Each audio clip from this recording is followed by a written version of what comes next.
Awit ni Solomon, ikapito. Magandang balita, Biblia. Mangingidig, ang paa mong makikinis, o babaeng tila reyna, ang hugis ng iyong hita, isang obra maestra. Ang pusod mo'y anong rikit, mabilog na tila kopa, laging puno niyong alak na matamis ang lasa. Balakang mo'y mapang-akit, litis trigo ang kapara. Ang paligid ay tulad ng mga liryong kay gaganda. Ang iyong dibdib o giliw parang kambal na usa.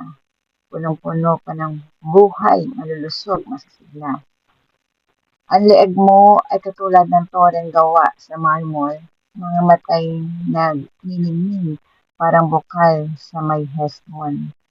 Ilong mo ay ubod ganda, parang tore ng Lebanon, mataas na nakabantay sa may lungsod ng Damasco.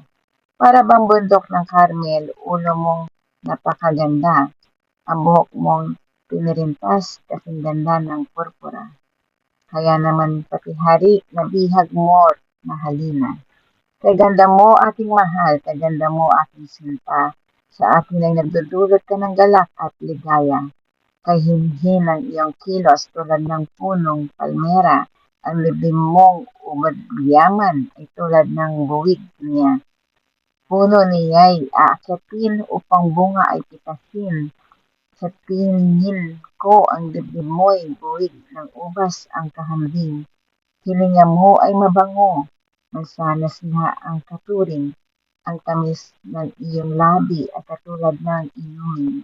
Dahan-dahang tumatalab habang ito'y sinisimsim.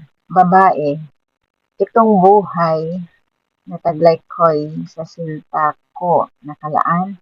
Sa akin siya'y nananabik, lagi akong inaasam. Halika na aking mahal, tayo na roon.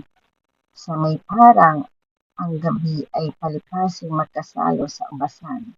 At pagdating ng umaga, isa-isa nating tingnan kung ang puno'y nagsusupling, bulaklak ay lumilitaw.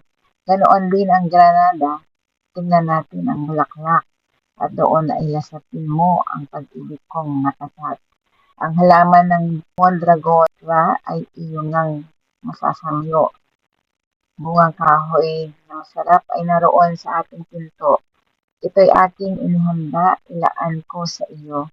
At lahat ng kaaliwan, maging luma, maging bago.